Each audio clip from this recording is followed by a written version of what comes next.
नमस्कार, मैं तासा रेज़ी एक बार फिर से स्वागत करती हूँ आपका आपके खुद के YouTube चैनल तासा दी प्रेरणा पर। रेलगाड़ी के भूत के पिछले एपिसोड में हमने ये जाना था कि नरेश किसी तरह से रेलगाड़ी का पता लगा लेता है और उसके साजो सामान खरीदने के लिए बाहर जाता है। आइए जानते हैं आगे क्या होता है। 5वें दिन नरेश आवश्यक सामान लेकर राजधानी से वापस आ गया था। उसी रात ये लोग दारागंज की कोठी को छोड़कर छोटी छोटी पहाड़ियों में आ गए, जहां वो खान थी जिसके भीतर नरेश को उस गुमशुदा गाड़ी के होने का विश्वास था। अपनी मेहनत से वो उस खान का एक नक्शा भी सरकारी फाइलों से निकलवाने में कामयाब हो गया। उस नक्शे की सहायता से ही ये लोग एक लंबी सुरंग में चले गए जो निरंतर नीचे की ओर बढ़ती चली जा रही थी। नरेश ने अपनी टॉर्च जलाकर कदम आगे बढ़ाया तो वो सब उसके पीछे पीछे चल दिए। सबने अपनी अपनी टॉर्च जला रखी थी और फिर रोशनी के सामने जो माहौल नज़र आया वो माहौल दहशत कम करने में असमर्थ था। लाशों का वो पहाड़ खान के मुंह के निकट था। भीतर बनी रेलवे लाइन के बीच होते हुए वे वहां पहुंचे तो दृश्य की भयानकता से सिहरा हुआ राजपाल उस लाशों के पहाड़ का कारण जानने में सफल हो गया। ये लोग रेलवे लाइन के बीच से होते हुए उस ट्रेन की ओर बढ़ गए जहां राजपाल उनके पीछे पीछे चल दिया। जनरल क्राफोर्ड का विशिष्ट डिब्बा पहचानने में उन्हें ज़्यादा कठिनाई नहीं हुई। धूल की माटी की परत जमी होने के बावजूद भी उसे एक ही नज़र में अन्य डिब्बों से अलग पहचाना जा सकता था। वे सभी लोग उस डिब्बे में चढ़ गए। नरेश के टॉर्च की रोशनी घूमी और जनरल क्राफोर्ड के ऊपर आकर पड़ी। तब नरेश देखते ही बोला, ये तो मेरा नाना है।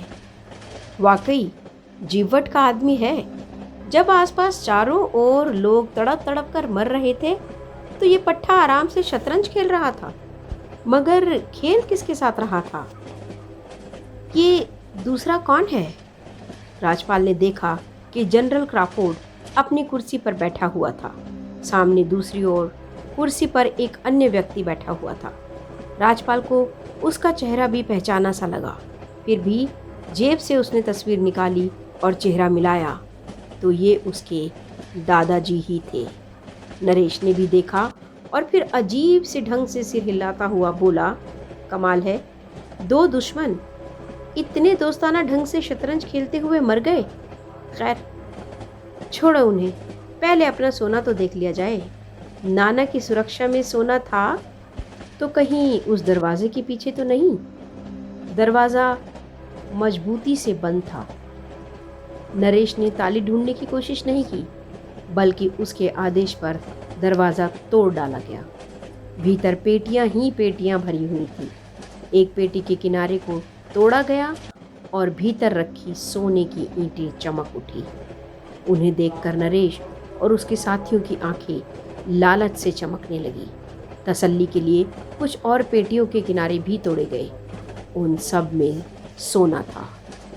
राजपाल ने अपना दिमाग दूसरी दिशा में दौड़ाना शुरू कर दिया। आखिर उसका बड़ा दादा रामपाल और जनरल क्राफोर्ड आपस में दोस्तों की तरह बैठे हुए शतरंज कैसे खेल रहे हैं? सब सोचता हुआ राजपाल जनरल क्राफोर्ड के डिब्बे की ओर बढ़ गया।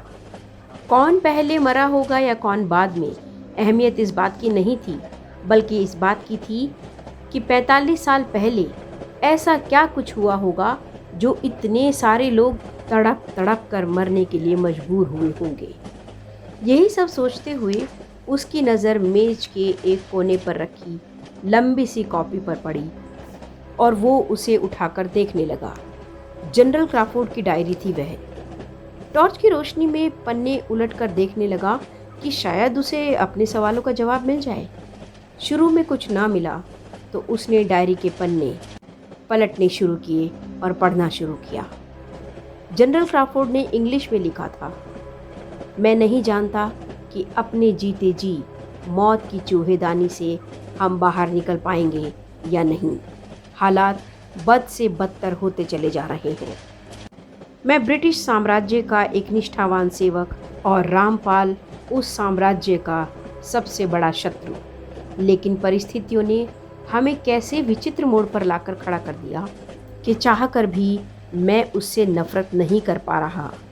अपने देश के लिए उसके दिल में जो प्यार और कुर्बानी का जज्बा है, उसे जानने के बाद मैं निश्चित रूप से ये भी नहीं कह सकता कि जो भी कुछ उसने किया वो गलत था। शायद उसकी जगह मैं होता तो मैं भी यही करता। राजपाल आज़ाद मंडल नाम के एक क्रांतिकारी संगठन का मुख्य नेता है और उसका छोटा भाई नेत्रपाल इसका प्रमुख सहयोगी है। दल के साथ सहानुभूति रखने वाले लोग पूरे भारत में ही नहीं बल्कि नेपाल, बर्मा, सिंगापुर बहुत दूर दूर तक फैले हुए हैं। जिस गुप्त अभियान के लिए यानी नेपाल सरकार के 20 करोड़ रुपए मूल्य का सोना लेकर उसे कलकत्ता सुरक्षित पहुंचाने के लिए मुझे नियुक्त किया गया था, उसकी भनक इन लोगों को मिल गई और ये दोनों भाई उस सोने को उड़ाकर सुभाष चंद्र बोस तक पहुंचाने की योजना बना रहे थे। आज़ाद हिंद फौज की सहायता से भारत को आज़ाद कराने की कोशिश में लगे हुए थे। उस आदमी को ये लोग नेताजी कहते हैं और लोगों का विश्वास है कि अगर हथियार इत्यादि खरीदने के लिए भरपूर धन उपलब्ध हो जाए तो ये आदमी हम लोगों के पैर यहाँ से उखाड़ फेंकेगा। ये सूचना मिलने पर इन दोनों भाइयों ने इस सोने को अपने कब्जे में करने की योजना बनाई। उस योजना के तहत छोटे भाई नेत्रपाल ने राजापुर स्टेशन के निकट की नदी का पुल डायनामाइट से उड़ाने के बाद एक नकाबपोश के रूप में स्टेशन की सेफ लूट लेनी थी। लूट के समय उस स्टेशन के जहां सिर्फ 2 व्यक्ति काम करते थे, सिग्नल मैन और स्टेशन मास्टर, इन दोनों व्यक्तियों को कमरे के भीतर रखना था और बाहर उनके साथी ने ग्रामोफोन की सहायता से ऐसा आभास उत्पन्न करना था कि ट्रेन आकर चली गई। दूसरी ओर रामपाल का काम था कि जैसे ही गाड़ी दारागंज स्टेशन की सीमा से पूरी तरह बाहर निकल जाए, वो अपने आदमियों के साथ इंजन के ड्राइवर और अन्य व्यक्तियों को काबू में करके इंजन को अपने अधिकार में ले ले और गाड़ी को मुख्य लाइन से हटाकर इस खान की दिशा में ले जाए। इससे पहले कि हम कुछ कर पाते या गाड़ी से नीचे उतरकर स्थिति की पूरी जानकारी समझ पाते, एक भयानक विस्फोट हुआ जिसने न सिर्फ सारी खान को उस बुरी तरह से हिला दिया कि जैसे कोई भयानक भूचाल आ गया हो।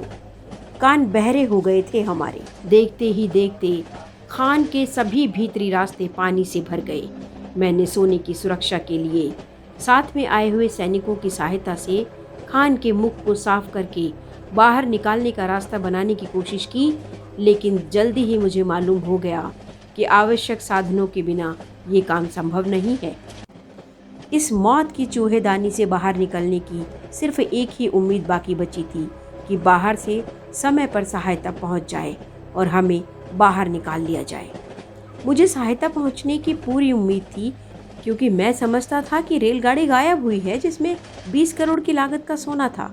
सरकारी मशीनरी उसकी तलाश में आकाश पाताल एक करके भी हमें ढूंढ ही निकालेगी। किंतु बीच में ही एक अनहोनी घटना घट गई जिसकी कल्पना भी नहीं की जा सकती थी। उस भयानक विस्फोट के कारण खान के भीतर की धरती धंस गई और पानी सारे रास्तों में भर गया। जमा किया गया सारा रसद पानी भी उसमें डूब गया। मेरे द्वारा अपने रसोई घर का सामान यात्रियों और बच्चों के बीच बंटवाए जाने से रामपाल बहुत प्रभावित हुआ। उसने मुझसे आकर कहा कि जीवन में मैंने पहला ऐसा अंग्रेज़ देखा है जिसके दिल में हिंदुस्तानियों के लिए कोई दया या ममता है। मैंने उसे बताया कि ऐसा कुछ नहीं है। मेरे दिल में हिंदुस्तानियों के प्रति कोई ममता नहीं है, बल्कि मेरी बेटी ने एक हिंदुस्तानी से शादी कर ली है जिसे मैं उसका एक अपराध मानता हूँ। मेरी नज़र में हिंदुस्तानी हमारी प्रजा है और हम अंग्रेज़ शासक, हर शासक का ये कर्तव्य है कि खुद चाहे भूखा रहना पड़े किंतु हमारी प्रजा भूखी नहीं रहनी चाहिए। रामपाल मेरी बातों से बहुत प्रभावित हुआ।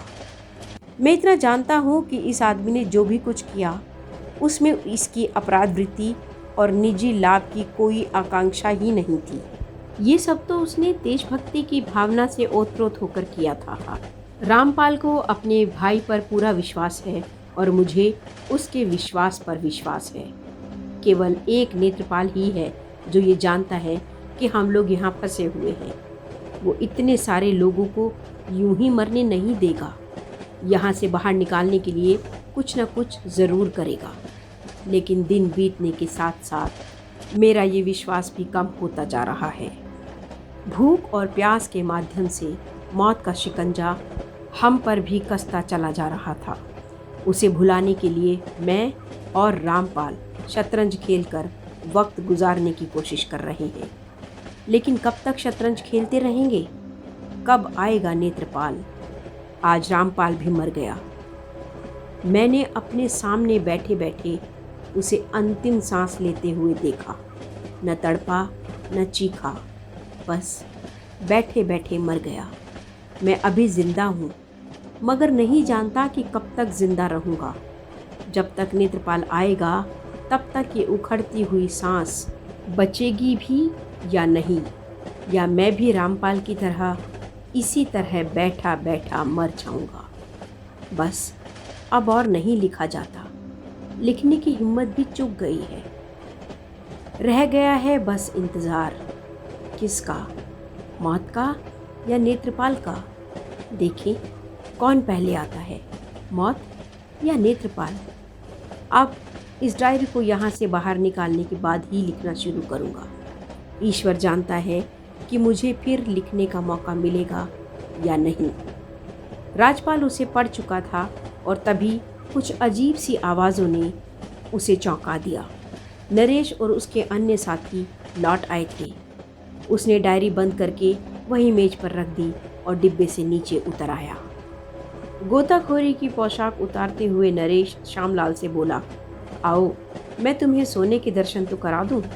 डिब्बे में चढ़कर नरेश ने टॉर्च की रोशनी से भीतर लदा हुआ सोना श्यामलाल और अपने अन्य साथियों को दिखाया। सोने के इस विशाल भंडार को देखकर उन सब की आंखें और चेहरा लालच की विशेष चमक से चमकने लगे थे। कुछ देर तक देखते रहने के बाद श्यामलाल बोला, सोना तो मिल गया, मगर अब उस रिपोर्टर और उसकी माशुका और उसके बाप का क्या किया जाए? इनका भी इंतज़ाम कर देंगे, नरेश बोला। रसोई घर में न तो खाने के लिए दाना था और न ही पीने के लिए एक बूंद पानी, मगर अंग्रेज़ी शराब की बोतलें और शीशे के खूबसूरत गिलास ज़रूर रखे हुए थे। जश्न शुरू हो गया। अब जबकि इन लोगों को सोना मिल गया है तो हम यहाँ से इन्हें साथ साथ क्यों घसीटते फिर रहे हैं? नरेश इत्यादि को ट्रेन की ओर बढ़ते हुए देखकर शिवेन वैद्य बोला, आखिर छोड़ क्यों नहीं देते हमें?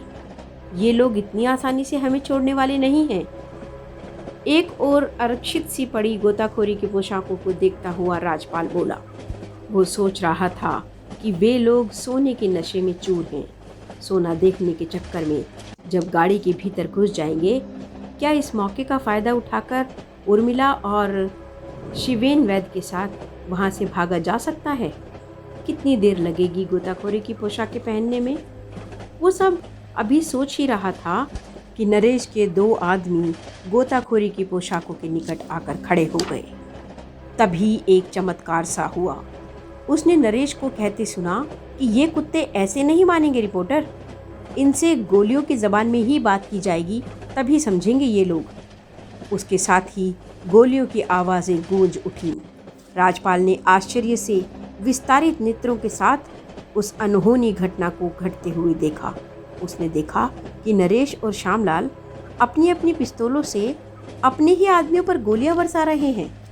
इस अप्रत्याशित आक्रमण के कारण उन लोगों के साथी भी आश्चर्य से ऐसे जड़वत हो गए थे कि भागने की कोशिश भी नहीं कर पा रहे थे और गोलियां खाकर वहीं ढेर होते चले गए। सबको ठिकाने लगा दिया? श्यामलाल ने नरेश के पास पहुंचकर कहा। मगर ये तो हरकत सी कर रहा है। श्यामलाल ने गर्दन घुमाकर देखा और नरेश ने अपना पिस्तौल उसकी कनपट्टी से लगाकर ट्रिगर दबा दिया। कटे पेड़ की तरह धड़ाम से फर्श पर जा गिरा श्यामलाल। राजपाल अपनी जगह पर पड़ा उस आश्चर्यजनक कांड को देख रहा था, लेकिन वो समझ नहीं पा रहा था कि जो कुछ वो देख रहा था वो वास्तविकता है या उसका भ्रम। उसे स्वयं अपनी आंखों पर विश्वास नहीं हो रहा था कि नरेश ने स्वयं अपने ही आदमियों को गोलियों से भूनकर मार डाला। आखिर क्यों? क्या नरेश इन तीनों को भी मार डालेगा? क्या वो स्वयं ही 20 करोड़ की लागत का सोना ले लेगा? क्या हुआ इसके बाद, जानेंगे अगले एपिसोड में। आप इसी तरह से अपने खुद के चैनल तासादीप प्रेरणा को लाइक, सब्सक्राइब और शेयर करते रहिए और इसी तरह से अपनी प्यार मोहब्बत बना के रखिए। लेकिन हाँ, अपना ख्याल रखिएगा। नमस्कार।